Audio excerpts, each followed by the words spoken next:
What's up, YouTube? Georgia Silver Hunter back, and I did a $1,500 half-dollar hunt not too long ago, and I did one Loomis box and two Brinks boxes, and it was a lot of fun. So this weekend, I was able to find one Loomis box and two Brinks boxes, so we're going to try it all over again, but this time we're going to start with our Loomis box.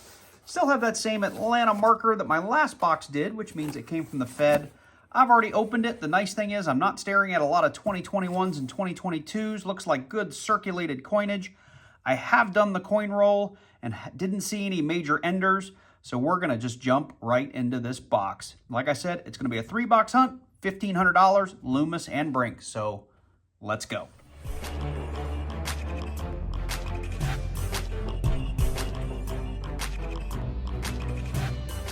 So for those of you that are new to coin roll hunting, what we are doing here is we are getting boxes of coins from the bank. In this case, it's going to be $half. And we open those rolls looking for rare and valuable coins, both modern and historic, quite frankly. A lot of what we look for with $half is silver, which would be anything 1965 to 1970. That would be our 40% silver. And then anything 1964 and earlier would be 90% silver.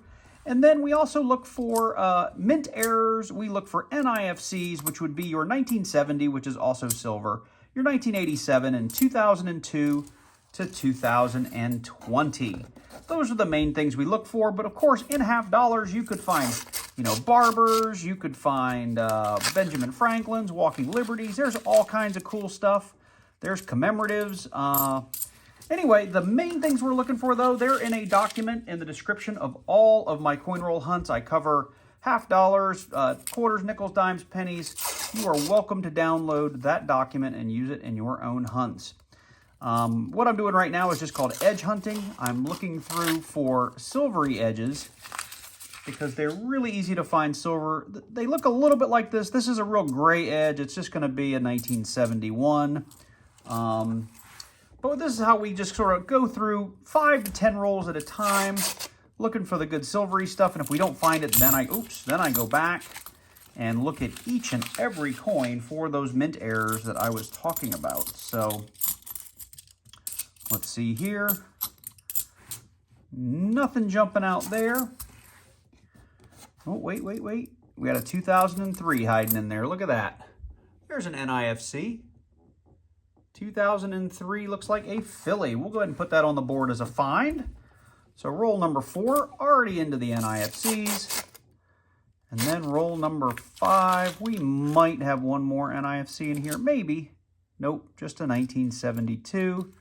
And that gray looking guy is just a 1984. All right, well, like I said, I like to do 5 to 10 rolls at a time. I'll go back, hunt these, and I'll bring you in if I find anything interesting. And we typically talk about value, what you can get for it on eBay, what it might be worth if it's graded, and so on and so forth. So hopefully I'll see you soon. So we just cracked into roll 18. You can see I have what do I have here? 17, 18 splayed out. We've got a couple of NIFCs along the way, but I think we may have found a silver. You can see that kind of shining in here. A lot of times that does end up being a 71 or a 74, but the look of this one makes me think it's silver, and it's just inside the paper. Struggling to do this one-handed. Let's see here. That might be clad. It's a 78. It fooled me. Oh, well. Maybe the next one. Okay, well, we've reached the end of the Loomis box here. I've got one roll that I have to finish rewrapping here after I get through my finds, but we did just come up with a handful. Looks like 6 NIFCs. We had a 2003 P&D. We had a 2004 P, we had a 2006 D, a 2012 D, and a 2018 Philly. So 6 finds in the box. They're NIFCs. I get asked all the time, like, what are they worth? What do I do with them? And so on and so forth. The reality is when I first started coin roll hunting, I kept them all. And one day I was looking at my little shelf of all of my coin collection, and I had like $400 or $500 worth of NIFCs. And that was after filling out 2 collection books for my kids, and just realized there was no reason for me to be hanging on to them. So what I have started doing, and I haven't completed it yet, but I ended up selling one of the collection books that I made for my kids, and I'm actively refilling it. And once that's refilled, I am going to keep a 3rd book that I'm going to continually just fill and sell and fill and sell. So I'll always have one extra set of NIFCs from 2002 to 2020 if anyone is interested. Like I said, I don't have it yet, but I get asked that question all the time. Now, for you, if you love them, hang on to them. There's nothing wrong with it. I just know that when I looked, trying to create, go on eBay and sell a 2003 Philly, there's not a lot of money in that, quite frankly. But selling the entire collection can have a lot of value to people who just don't have access to these NIFCs. So that's what I do with them. Thought I would answer that question since I get it all the time. That said, let's go ahead and jump in to box number 2. So as I said at the beginning of the video, here is box 2. We have switched over to our Brinks rolls. It looks like those black poker chip rolls. I have lifted the top rack and checked both ends for enders. The bottom, I could only see the top. I didn't go through everything, but so far, no proofs, no silver, no crazy 2021 or 2022 dump. So with that said, let's, like we did the last one, let's get into maybe 3 rolls of these and see if we get lucky here at the very beginning. Be wonderful to find some early silver. A couple of weird, no, they're just weird looking. Got a lot of marked coins. Look at that, the 3 mark. I've gone through boxes and boxes of $50 that have those 3 ink lines down the edge of the roll. Those boxes are no fun. That wanted to be silver, but there we go again. Have a look. See all the marked coins in there? This may be a really, really quick box if everything is marked like that.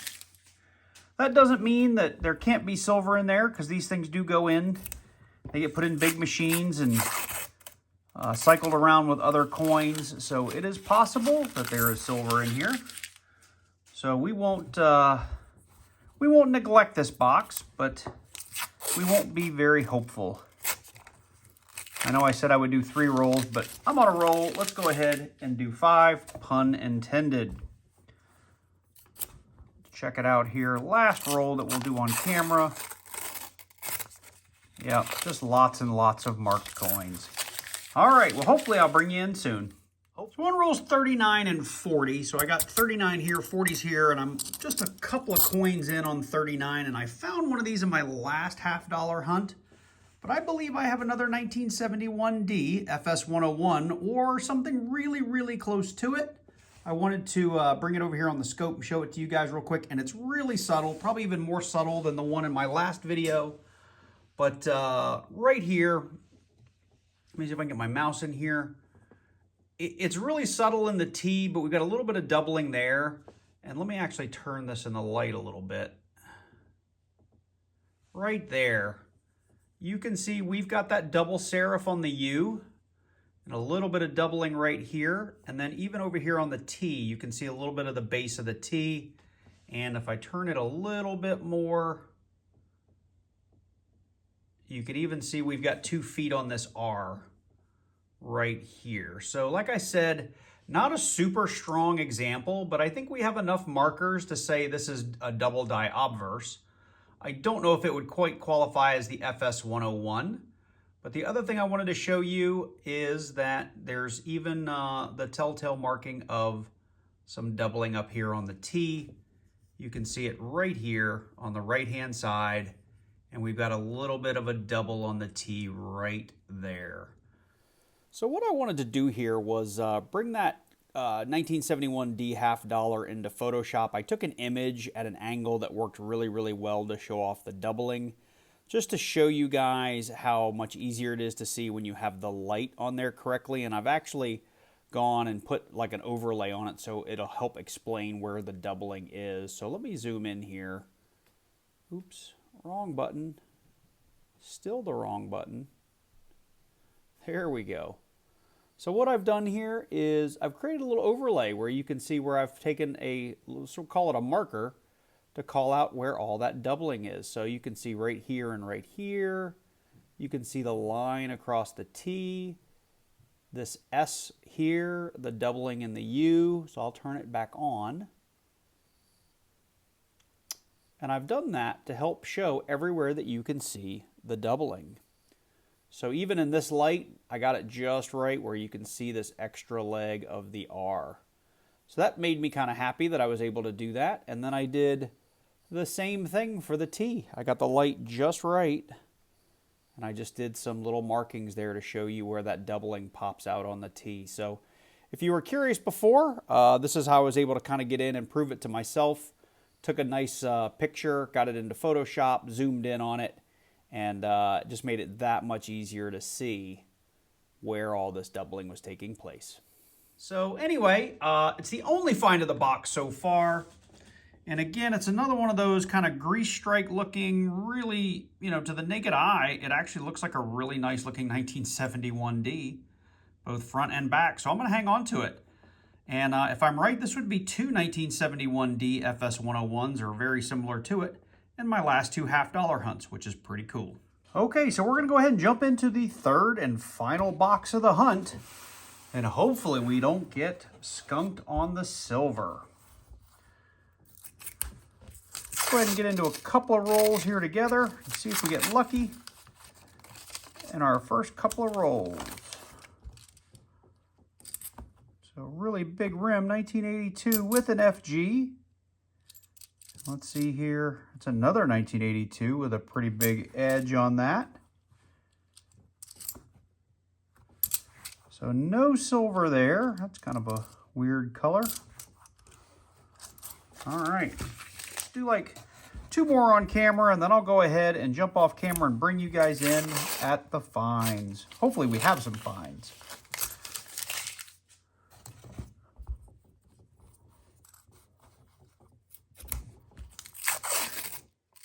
Ooh, that looks promising. That looks like maybe a proof. Oh, and it is. We've got a proof. And roll number 3, a 1997 clad San Francisco proof. That's a beautiful coin. What else do we have in here? Anything?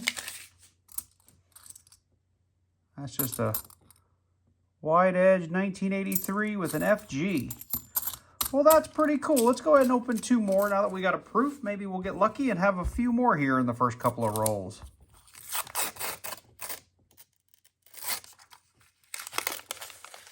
Not seeing anything there. And finally, with roll number 5 here, nothing jumping out at me there. All right, well, I'll go back through these off camera, and then I'll get through some additional rolls, and if I find any errors, varieties, silver, proofs, anything, I'll bring you back in. Well, unfortunately, we've reached the end of the box, and all we found was, in the very opening 5 rolls, we found this absolutely gorgeous 1997 San Francisco clad proof, which we'll hang on to. We hang on to all of our proofs because they're not supposed to be in circulation. And I just like the way they look. We did find a really busted 2006 Denver NIFC. That'll just go back in the box, but I wanted to show you that we did get a not intended for circulation. It has seen better days. Now, from the earlier 2 boxes, I have either added the NIFCs to my little collection or put them back in the box to be returned to the bank. But I did want to bring you guys back to the 1971D FS101, the DDO that we found.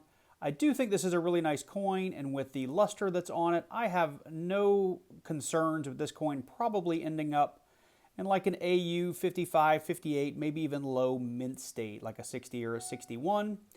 I did go ahead and pull up PCGS. Let me back out a little bit for that 1971D 50-cent piece DDO FS101. And where's my mouse? There it is. I went ahead and pulled up the price guide for AU 58 plus.